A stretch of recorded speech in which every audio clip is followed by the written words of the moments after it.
Es que no encuentra Paula un vasito que podría hacer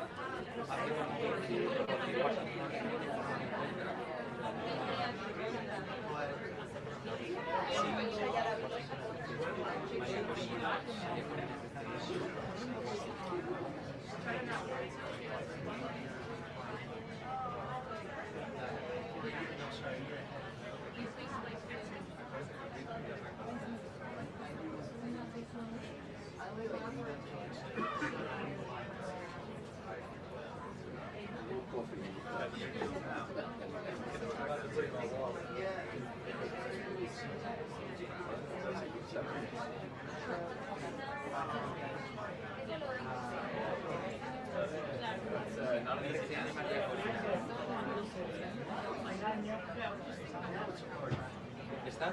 ¿Por el 1? ¿Lo tienes ya? Voy a avisar a Paula. Vale, chao. Chao. Listo, gracias.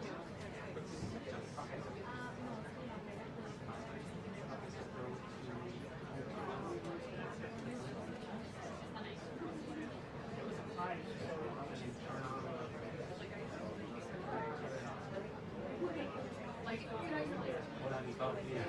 Sí, eso. Gracias, vale, perfecto. Está bien, ¿no? Vale, pues sí. Chao, precioso. Gracias, chao, chao.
Here? Yes. Yeah.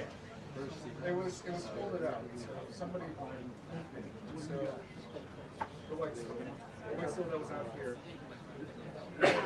So one of you two guys are gonna have to move because there was a stool that was placed here.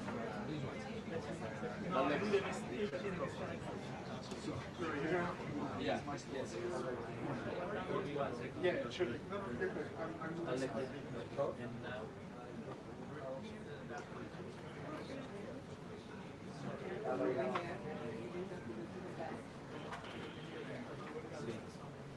You all right? Yeah.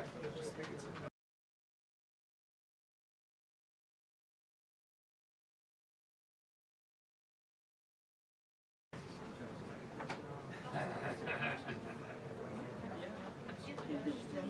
Yeah. Watch the cup of coffee that somebody left.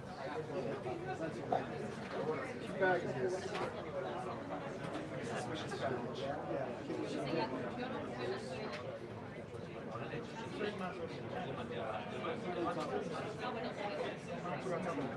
Yeah. So,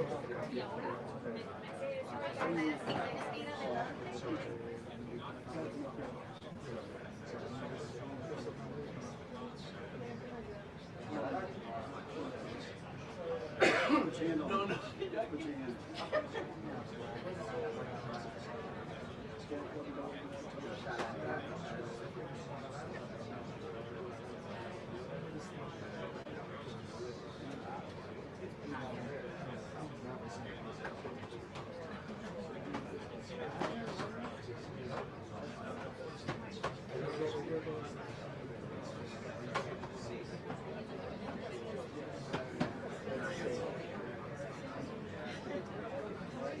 Put your hand underneath you.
Just kick him. Let me know. Kick him. I'll back as far up as I can into his knees because he's got. I'm also happy to kick him too for you. No, you come down for a second. One good pinch, and you're like an elbow. That is true. Your whole life could change with one properly placed elbow. Yeah. You know what? I already have one kids. I'm good.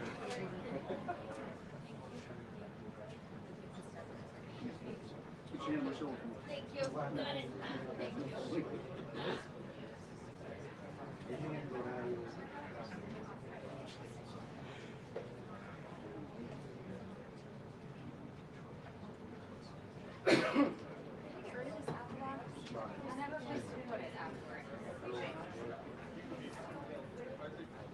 You do need it, but we're gonna. The flexible one I can actually put somewhere. Oh, I don't think we have one up there.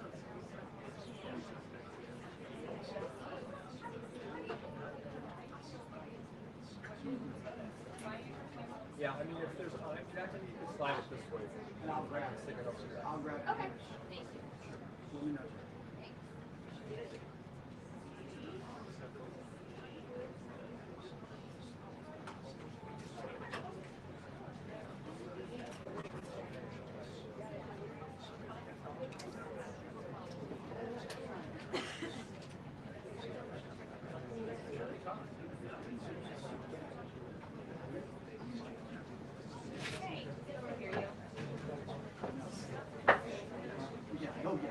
Yeah, you can go sit in front and take your correspondence. Do anything you want on your last day. I go.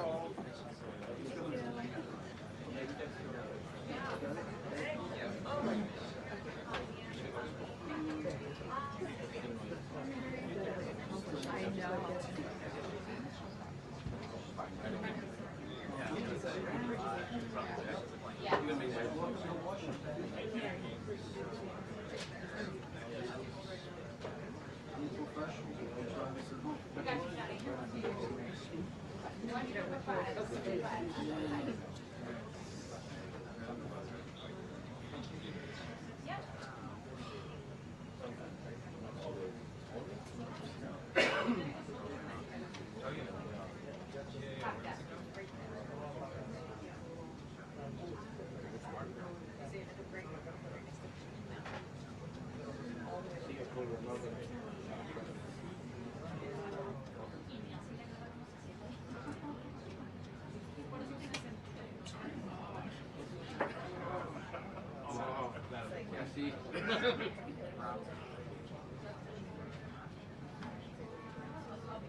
Yes, I'd be about ready to go, John. And this morning, the president scheduled to event with the Venezuelan opposition leader about a half hour ago.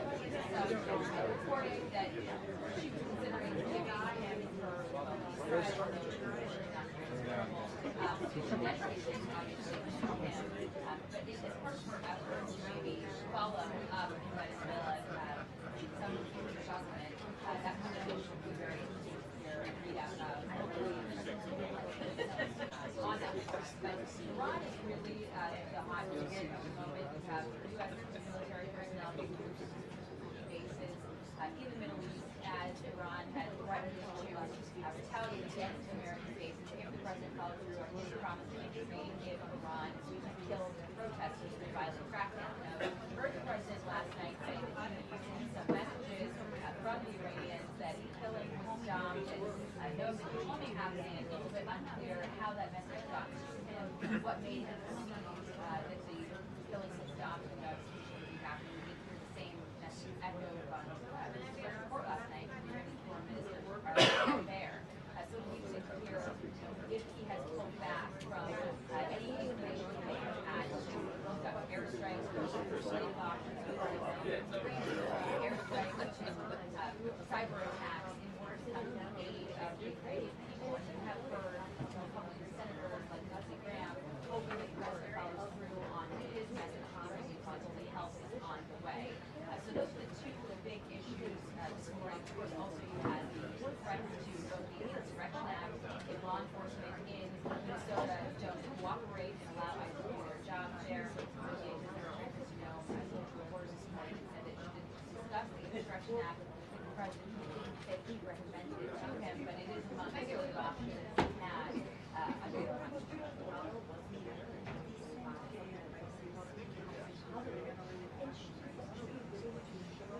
Hey, Mark here. What do you think about Mark here?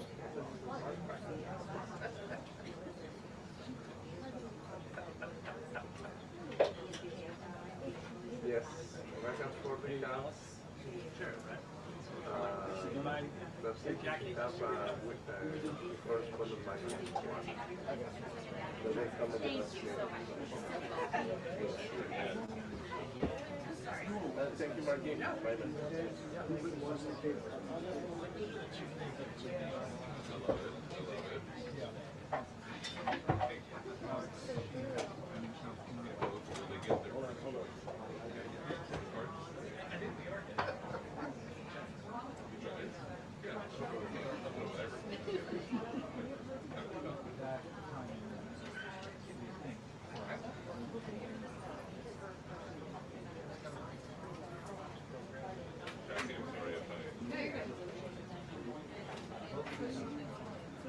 Alex, have you seen me yet?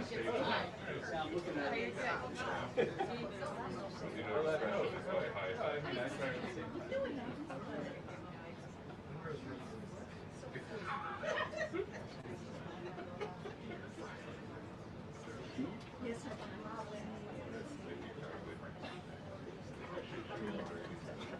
Sorry.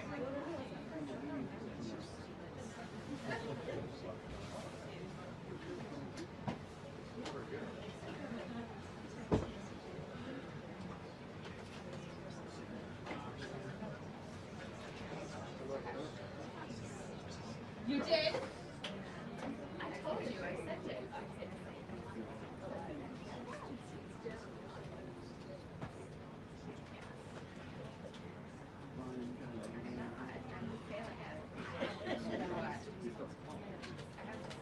She goes, did it open last year?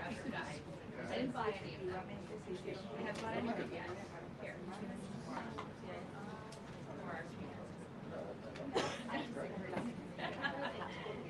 I don't want to get any here.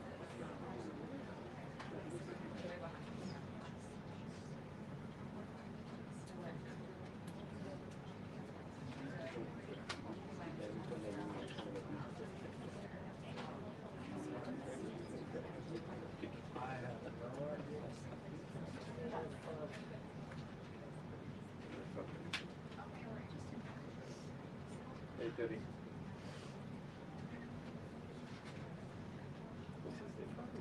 That's fine. See, the whole circus. The whole case is full of monkeys.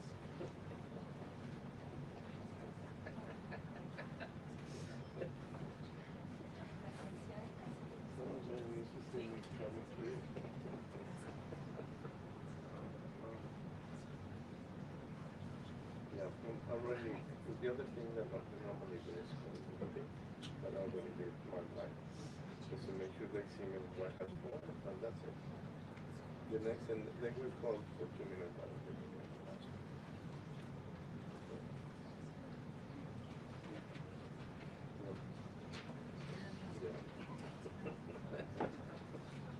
Complicates, that's what you think I like to know.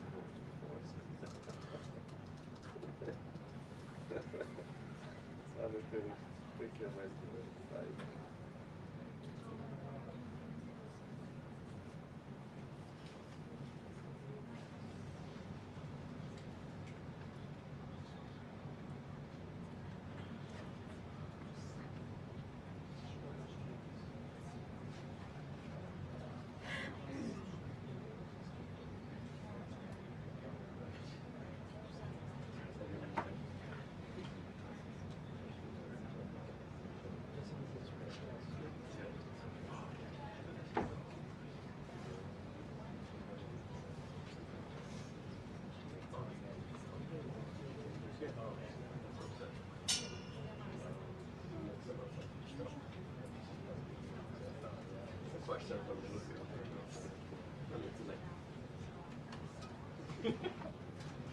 You cannot make this happen, see.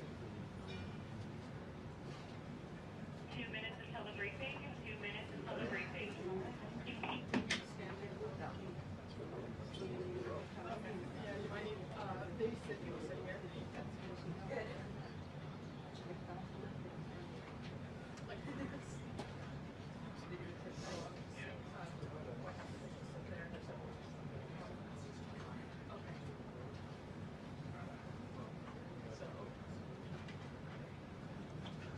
But you're in the way there.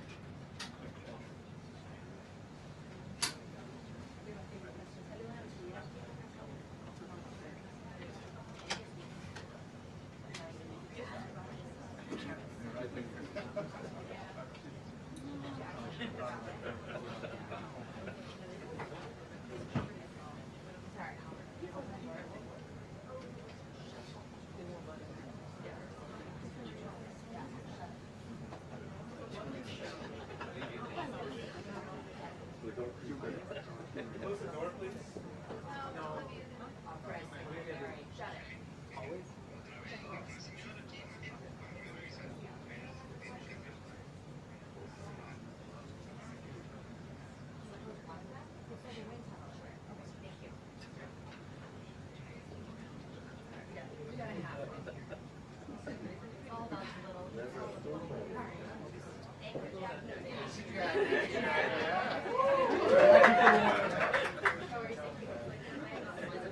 I'll go for Jackie.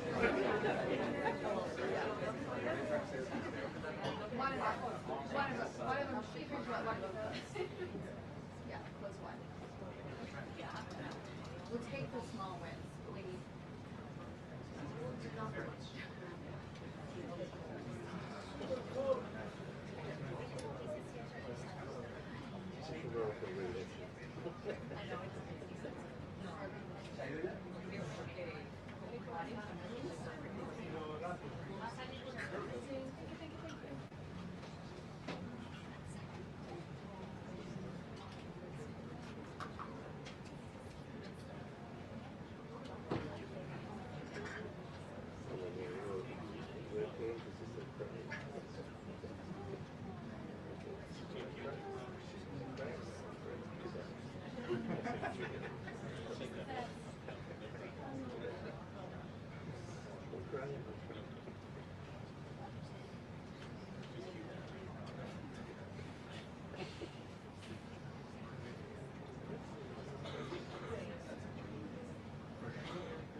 You guys close those doors. Just one. Just fully shut one door. That was the agreement. Right, we agreed with her just now though, that we would close one. They are not closing. They're refusing to close. The doors? The doors, yes. I Push it. requested personally. They're Shove it.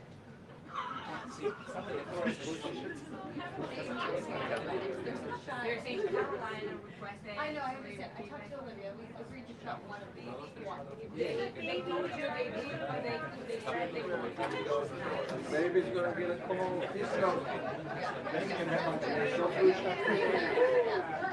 Perfect, thank you. That's good. Save the baby. Una cosa así, ¿sabes?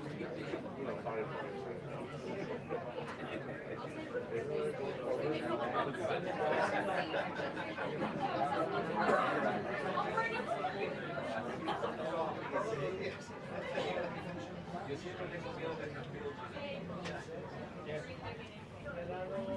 El día que pase me quedo.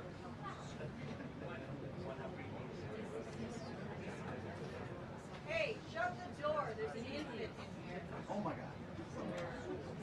Who let the baby?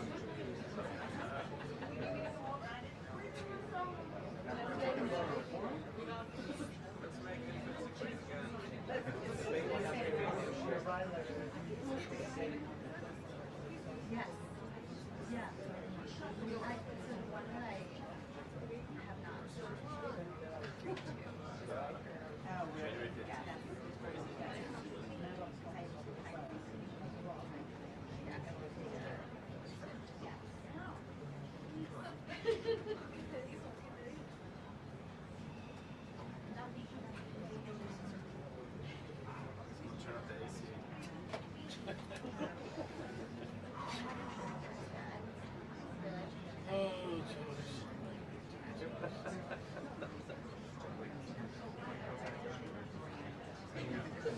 I know, I love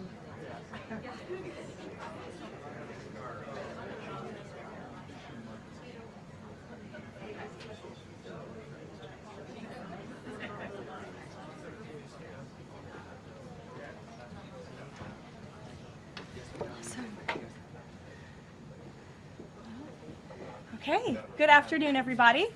A packed room today. Thank you all for coming. President Trump is making America affordable again through his proven economic formula of powerful tariffs, fair trade deals, massive middle-class tax cuts, energy dominance, and aggressive deregulation. The overwhelmingly positive economic data released this week underscores the significant progress the president has already delivered. Tuesday's CPI report marked the latest confirmation that President Trump has defeated Joe Biden's inflation crisis. Since President Trump took office, core CPI has increased at just a 2.4% annualized rate, substantially lower than the 3.3% annual rate inherited from the Biden administration last January. Importantly, as inflation cools, Americans' wages are rising, giving the American people more purchasing power. And with what is likely going to be a record-breaking tax refund season in the next couple of weeks, the American people will be reaping the rewards of the massive tax cuts that were signed into law by the president. Thanks to President Trump's signing of no tax on tips, overtime, Social Security, boosting the child tax credit, and locking in the 2017 Trump tax cuts, independent estimates project the average American tax filer could expect up to an extra $1,000 bump to their tax refund next year. This is going to be a helpful boost to working families who are making ends meet. On the energy front, the national average price for a gallon of regular gas this week fell to its lowest level in 5 years, thanks to President Trump's drill baby drill agenda.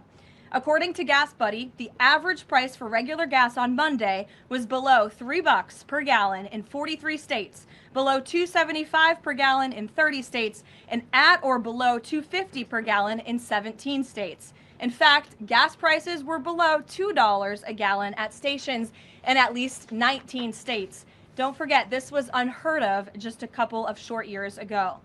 Overall, drivers are projected to spend $11 billion less at the gas pump this year than they did last year, resulting in hundreds of dollars in critical savings for the average American family.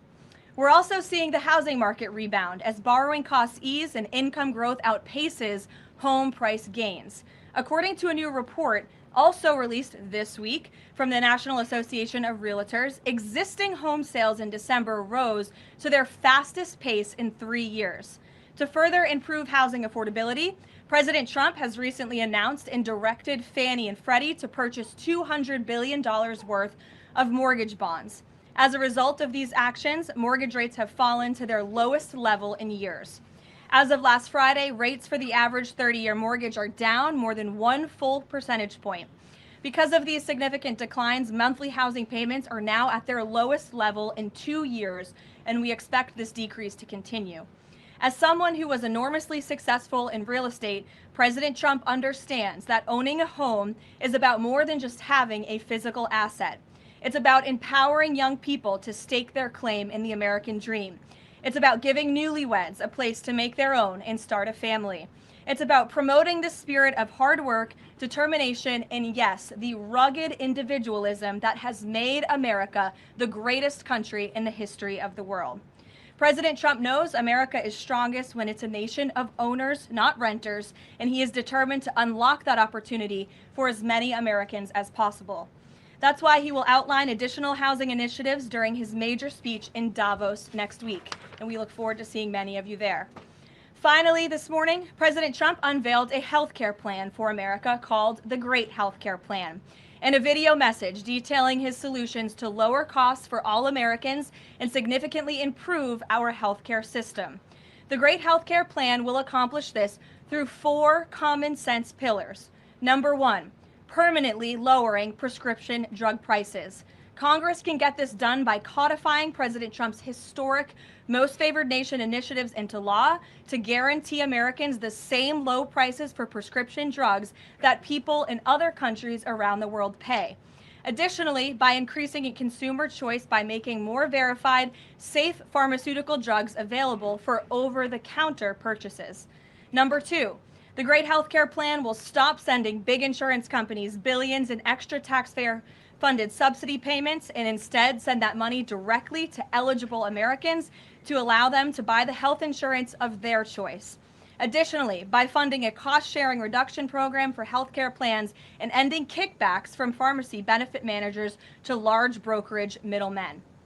Number 3, the Great Healthcare Plan will maximize price transparency by requiring any healthcare provider or insurer who accepts either Medicare or Medicaid to publicly and prominently post their pricing and fees to avoid surprise medical bills. This is an incredibly popular policy that has been bipartisan for many years, and President Trump is officially and firmly calling on Congress to get it done.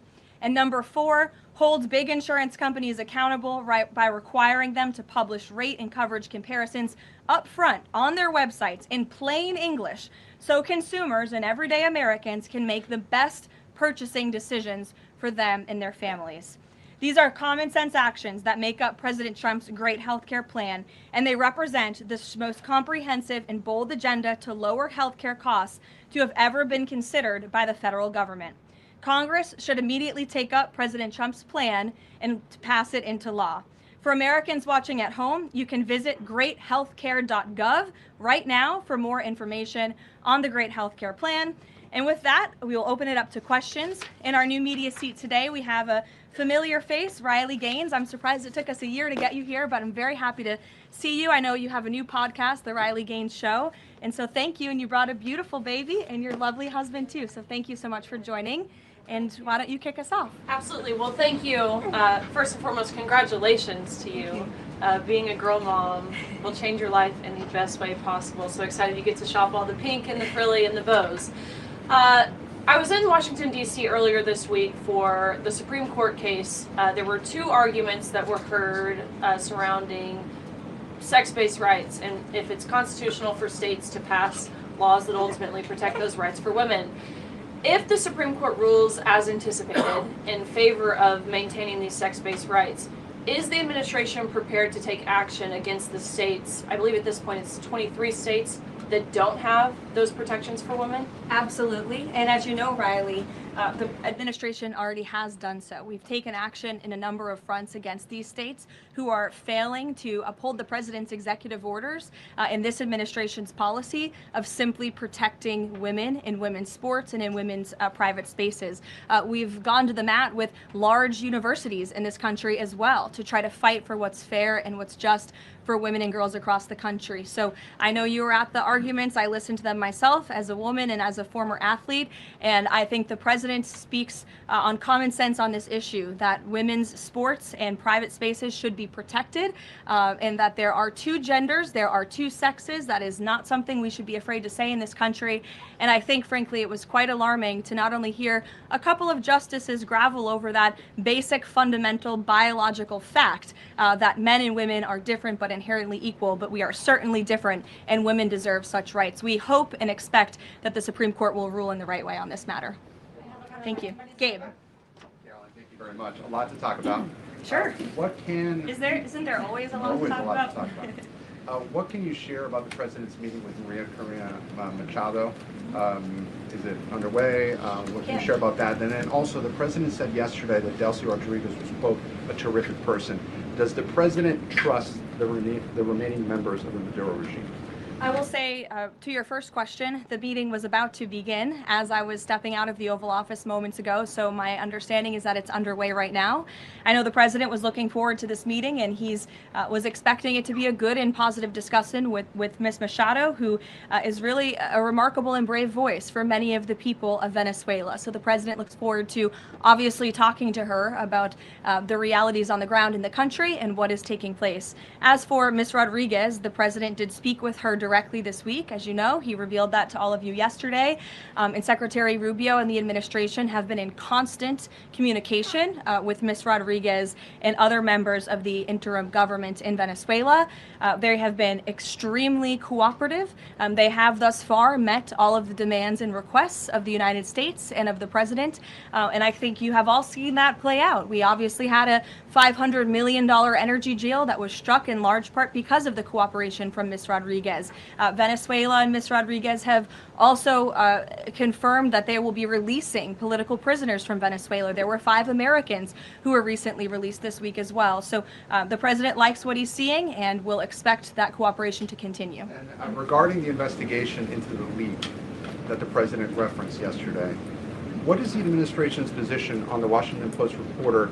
The Post has reported that she was told that she is not a target of the investigation. Does the administration believe she did anything wrong? And then also, what is the administration's position on the Pentagon Papers case from the 1970s that affirmed reporters' right to publish classified information under certain circumstances? Well, since this is an active investigation, I don't want to comment on it much more than what we did yesterday to obviously confirm the investigation, and I can confirm what the Attorney General stated and the President as well, which is that the individual, unfortunately a contractor at the Pentagon, chose to unlawfully leak classified and very serious information to this Washington Post reporter. Hence why the reporter's home was looked into by the FBI, rightfully so. And the administration is not going to tolerate leaks, especially from within the national security apparatus of the United States government, that put our nation's integrity and our national security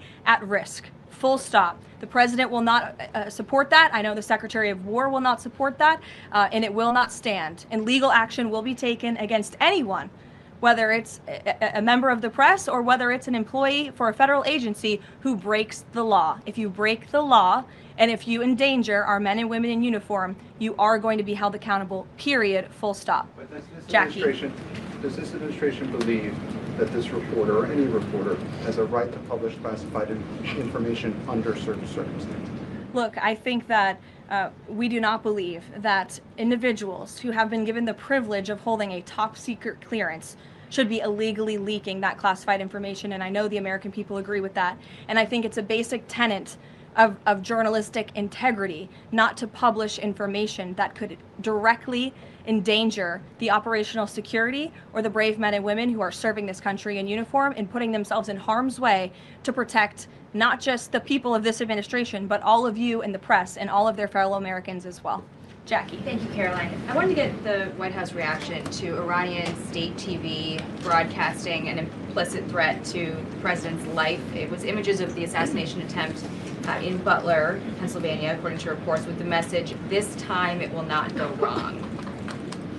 I have not seen that, to be honest with you, Jackie. We'll take a look, and I'll let the president and his national security team examine that footage to ensure its legitimacy. Again, I haven't seen it, so I can't comment on it.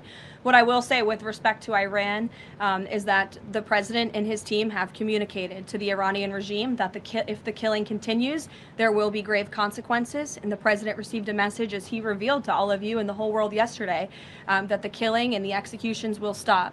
And the president understands today that 800 executions that were scheduled and supposed to take place yesterday were halted. And so the president and his team are closely monitoring this situation, and all options remain on the table for the president. Netanyahu encouraged him against strikes. Look, it's true that President spoke with Prime Minister Netanyahu, but I would never detail details about their conversation without giving the expressed approval by the president himself. Ouija. Thank you, Caroline. Is it still the president's assessment that it would be very hard for Ms. Machado to leave Venezuela because he says she lacks the respect and support in that country? And will he raise that with her today? I think the president's assessment that you just pointed out was based on realities on the ground. It was a realistic assessment based on what the president was reading and hearing from his advisors and national security team. And at this moment in time, his opinion on that matter has not changed. He has also said that he would like there to be elections in Venezuela when the time is right. That's right. Do you have any update on when that might be? And is he committed to a transition to democracy for Venezuela? Yes, and he is also committed to hopefully seeing elections in Venezuela one day, but I don't have an updated timetable for you today. Reagan in the back. Thanks, Caroline. I have a question for you on Minnesota and then also Venezuela. Sure. President Trump threatened invoking the Insurrection Act today in a Truth Social post. I'm wondering what his tipping point is. Like, what would it take for him to invoke the Insurrection Act? Look, that's only a question, frankly, Reagan, the president can answer. But the Insurrection Act is a tool at the president's disposal. As you know, it has been used sparingly, but it has been used by previous presidents in American history.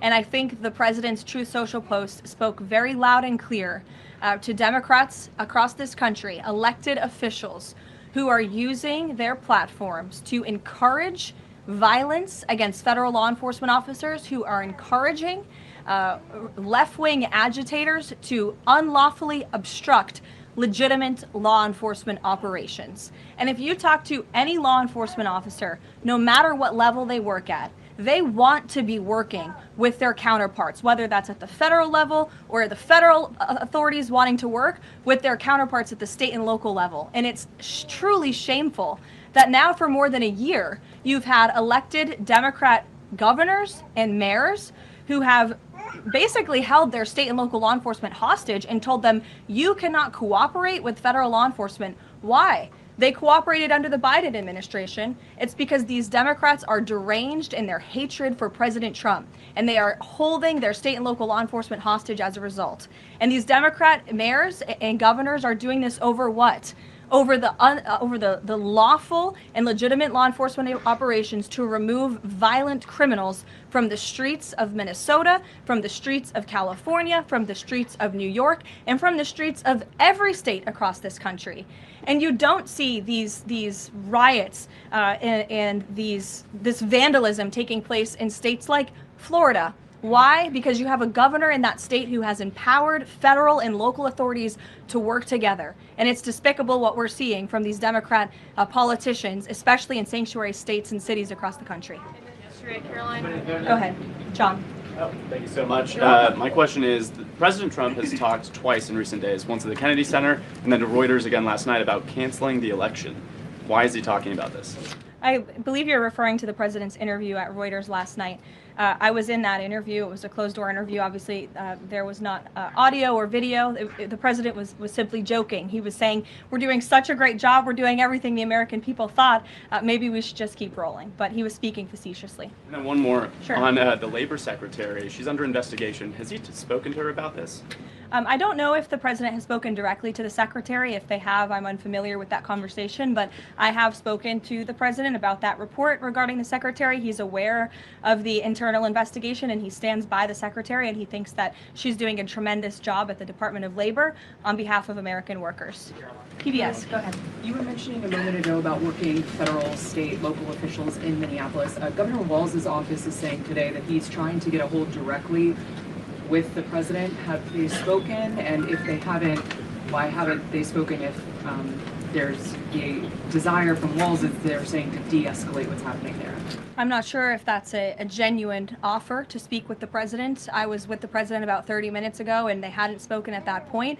Look, the president is always willing to answer the phone when people pick up and call. When there was another tragic shooting many months ago in Governor Walz's state, he spoke directly with the governor. But I would ask that the governor stops inciting the harassment and illegal obstruction of law enforcement in his state.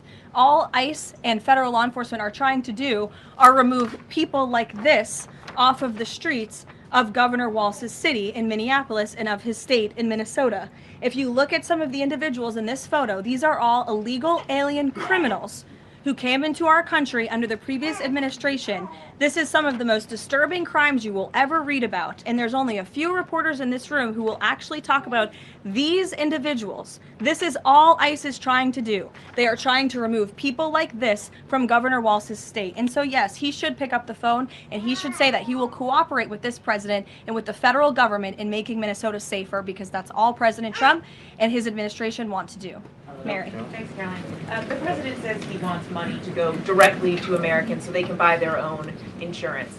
How exactly would this work? And can the president assure Americans that this will be enough to cover their health care costs? So this is the second principle in the president's health care plan, lowering insurance premiums specifically and ensuring that that money is going directly back to the American people and cutting the kickbacks that then raise those premiums. So this plan, once put into legislative text and passed by Congress and sent to the president's desk, will stop sending big insurance companies billions of an extra taxpayer-funded subsidy payments and instead send that money directly to eligible Americans to allow them to buy the health insurance of their choice through, you may have heard it be referred to as health savings accounts. Whether that ends up being the actual name of such accounts, we'll have to see. Again, Congress and the White House are going to work together to put this plan into action. And then secondly, the Great Healthcare Plan will fund a cost-sharing reduction program for healthcare plans, which will save taxpayers at least $36 billion and reduce the most common Obamacare plan premiums by over 10%, and that's according to the Congressional Budget Office. 20 million Americans in recent weeks have seen their health care costs soar. Can he assure them that if this plan is put in place, that they will be able to cover those costs? If this plan is put in place, every single American who has health care in the United States will see lower costs as a result. They will see more transparency. All of these proposals that are within the Great Healthcare Plan are incredibly popular with the American people, and they will impact everyone, not just a small fraction of those who are within the healthcare marketplace, but every single American will continue to see their costs go down. And I will note that they already are with respect to prescription drug prices. When you look at what the president has done with most favored nations, you've seen these big pharmaceutical companies in the Oval Office saying that this president and his team were nonstop around the clock pressuring us and negotiating with us to lower the cost of prescription drugs for Americans. And we are already seeing that to the tune, in some cases, of more than 500%. And that Trump RX website is something that the administration will be formally launching very soon, so Americans will have access to those lower costs of drugs. Josh. Thank you. The president has called on credit card companies to lower the cap rate to 10% effective the 20th next week. If they don't do that, what's his plan? What will he do? What's the threat? Well, tariffs? No, I'm just kidding. The president certainly has an expectation, Josh, that the credit card companies will do this, just as he did with the pharmaceutical companies, that they will lower costs for American consumers. I don't have a specific consequence to outline for you, but certainly this is an expectation and, frankly, a demand that the president has made. Can you give us an update on the Fed? Sorry. There was some reporting from, I think, Fox Business that Rick Reeder had an interview this week scheduled. The president's indicated he's already made a selection, or at least some kind. He's settling on someone. Where is he in that process, and when can we expect an announcement? Is he still doing interviews? Look, the president is in the same place as you all have been asking about this for many, many weeks. He's in a decision-making phase. There are a few people who he likes very much for this job, maybe less than that. The truth is, like with all decisions, it's a decision for the president to make. And he said to Reuters in that interview last night that he thinks he'll be finally making that decision in the next couple of weeks. So we will see. And very quickly, there's been some criticism from other governments about Grok and XAI, the Twitter AI bot, and things it's been doing to manipulate images, including whether that would violate the Take It Down Act that the First Lady has supported. We've not heard from this administration on it. Elon Musk says that they've disabled that, but I wanted to ask you whether the administration has a position and whether that's something that you will be pursuing, or whether the president has talked to Mr. Musk about that. Yes, I will talk to the Office of Science and Technology, and we will get you a firm statement and answer on exactly where the administration stands. I don't want to speak on that without speaking with the experts on it. Yes. Just to follow up on the health care plan, one of the things in the Affordable Care Act was coverage of pre-existing conditions. Is there any discussion or inclusion on that issue in the president's plan? The president's plan that he outlined today will have no impact on individuals in this country with pre-existing conditions. Obviously, that's a continued conversation that the White House will have with Congress, but that's not the president's intention with the Great Health Care Plan. Go ahead. Thanks, Caroline. Two questions on Minneapolis. And then you. Go ahead. Thanks. Two questions on Minneapolis, Sure. one on the ICE agent, the other on the rioting. I believe last night there were protesters or rioters that rifled through an FBI car, took weapons. We had a reporter embedded with ICE who said that she saw constant harassment all evening. Can you speak to the rhetoric we're hearing from Democrat politicians, whether they are causing violence against ICE, as well as some of the headlines we've seen, not including the full story? Yeah, I mean, to your first point, I think I've addressed that these Democrat governors and mayors in not just Minnesota, but in states across the country are essentially, they've referred to ICE agents who, again, are brave men and women. And I would encourage everyone in this room, and I would encourage Governor Walz and other Democrats who are demeaning law enforcement to sit down and have a cup of coffee with an ICE agent or a Border Patrol agent. These are great, patriotic men and women who have families, who put on the uniform every day and are following our nation's immigration laws at the direction of their bosses and again, at the direction of the law. They are simply trying to enforce the law. And the Democrat Party has demeaned these individuals. They've even referred to them as Nazis and as the Gestapo. And that is absolutely leading to the violence we're seeing in the streets. If you look at some of the images out of Minneapolis last night, look at this vehicle. Look at what it says. It says F ICE. You have these individuals who are putting their middle finger, proudly so, at the camera. Another ICE individual, a vehicle that was vandalized last night by these left-wing agitators. People don't do this without encouragement from people in power who make them feel like it's okay. Here's another one. And I'm pretty sure this car, you can't see it, said the best agent is a dead agent or something to that effect. This is despicable rhetoric that we're seeing, and the media is absolutely complicit in this violence, because if you look at the headline from CNN, protests erupt after federal agent shoots man in Minneapolis, that is not the story, that is not the truth. If you actually want to know the truth, you can look at what the Department of Homeland Security released, which is that this ICE agent was executing a targeted operation against a Venezuelan illegal alien who was unlawfully present in the country, who fled by car and then fled by foot. And when this ICE agent tried to detain the individual, 3 more of his comrades came rushing out of a house and started ambushing and attacking the ICE agent. They used a shovel or a broom to smash his face in. And so yes, that agent had to use self-defense and take up his weapon to protect his own life. That is what's happening on the streets of Minneapolis. That's what's happening on the streets, unfortunately, of these Democrat-run cities and states where you have elected officials who are encouraging such violence against our brave men and women in law enforcement. Thank you, Caroline. Two questions. First, a follow-up on one of my colleagues who asked you about the president's interview with Reuters. You said that he was joking about canceling the elections, but Americans for generations have fought and died for democracy, for this democracy. Are you saying that the president finds the idea of canceling elections funny? Andrew, were you in the room? No, you weren't. I was in the room. I heard the conversation. And only someone like you would take that so seriously and pose it as a question in that way. Caroline, thank you, Caroline. Senator Elizabeth Warren said that the president called her earlier this week to discuss caps on credit card interest rates. I'm curious, would the president work with her and other Democrats in Congress on a legislative fix to this issue? I think the president would work in good faith with anyone in Congress for a good legislative fix that would benefit the American people. And that's precisely why he called Senator Warren earlier this week on that matter. Thanks, Caroline. Earlier, you were just defending ICE agents generally. And earlier on, Secretary Noem spoke to the media, and she said, among other things, that they are doing everything correctly. 32 people died in ICE custody last year. 170 U.S. citizens were detained by ICE, and Renee Good was shot in the head and killed by an ICE agent. How does that equate to them doing everything correctly? Why was Renee Good unfortunately and tragically killed? Are you asking me my opinion? Because an ICE agent acted recklessly and killed her unjustifiably. Oh, okay. So you're a biased reporter with a left-wing opinion. What do you want me to do? Yeah, because you're a left-wing hack. You're not a reporter. You're posing in this room as a journalist. And it's so clear by the premise of your question. And you and the people in the media who have such biases but fake like you're a journalist, you shouldn't even be sitting in that seat. But you're pretending like you're a journalist, but you're a left-wing activist. And the question that you just raised and your answer proves your bias. You should be reporting on the facts. You should be reporting on the cases. Do you have the numbers of how many American citizens were killed at the hands of illegal aliens who ICE is trying to remove from this country?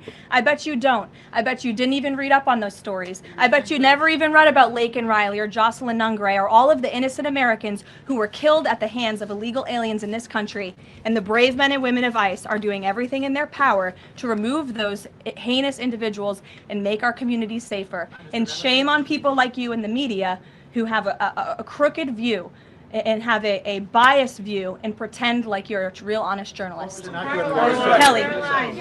Two quick questions on Iran. I wanted to ask first, just if you can say, how close was the president to potentially launching strikes last night, and was it the Gulf states that convinced him not to do that, as some in the region there have said?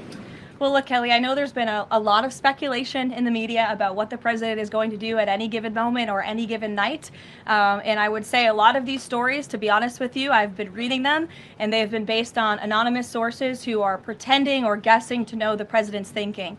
The truth is, only President Trump knows what he's going to do, and a very, very small team of advisors are read into his thinking on that. And as I just told you, he continues to closely monitor the situation on the ground in Iran. And as we saw yesterday, he had heard that the killings and executions would stop. And we have seen 800 people, their lives have been spared as a result of that. The president continues to closely monitor, but also keep all of his options on the table. Caroline, two separate questions. Sure. On the Machado meeting first, what is it that the president feels that he needs to hear from her or from the opposition party that he hadn't heard prior to today, or he wanted to hear in the meeting, to be able to convince him to commit to some sort of a timeline for elections? I'm not sure the president is going into such the meeting with expectations like you just laid out, Fran. I don't think he needs to hear anything from Ms. Machado. I think generally this is a meeting that the president was willing to take and willing to accept, to meet Ms. Machado in person and to just have a frank and positive discussion about what's taking place in Venezuela. That's all. And on the subject of Greenland, Jeff Landry, the president's special envoy for Greenland, wasn't in the White House meeting yesterday. Can you say why that was and what exactly exactly the role he is playing in these conversations about acquiring Greenland? Well, the Vice President and the Secretary of State were present for that meeting, and the meeting, it was a productive meeting. It was a good meeting, and in that meeting, the two sides agreed to really establish a working group of individuals who will continue to have technical talks on the acquisition of Greenland. Those talks will take place, I'm told, every 2 to 3 weeks. So this is a conversation the administration intends to keep having with the Danes and with the respected delegation from Greenland. But the president has made his priority quite clear. He wants the United States to acquire Greenland. He thinks it's in our best national security to do that. There have been multiple instances of American citizens being detained by ICE, and I'm wondering what the administration is asking the agency to do, or what steps is the administration asking the agency to take to ensure that Americans are not wrongly arrested? Obviously, ICE is focused on detaining individuals who are unlawfully present in the country. And there have been hundreds of thousands of illegal aliens who have been arrested and detained and deported from this country by ICE over the course of the last year. And that's their intention, and that is their goal. Elizabeth. Thank you, Caroline. What about Greenland? You reportedly sent troops over there. Does that change at all what the president is doing on this? And then a second question. Yesterday, in a Senate Health hearing, Senator Josh Hawley repeatedly asked a doctor if men can get pregnant, and she did not directly answer that. What are your thoughts on that? Well, to your first question on Greenland, I don't think troops in Europe impact the president's decision-making process, nor does it impact his goal of the acquisition of Greenland at all. To your second question, I mean, anyone in their right mind with common sense who's speaking honestly and candidly will say that men cannot get pregnant. And I think I can attest to that myself. So thank you all very much.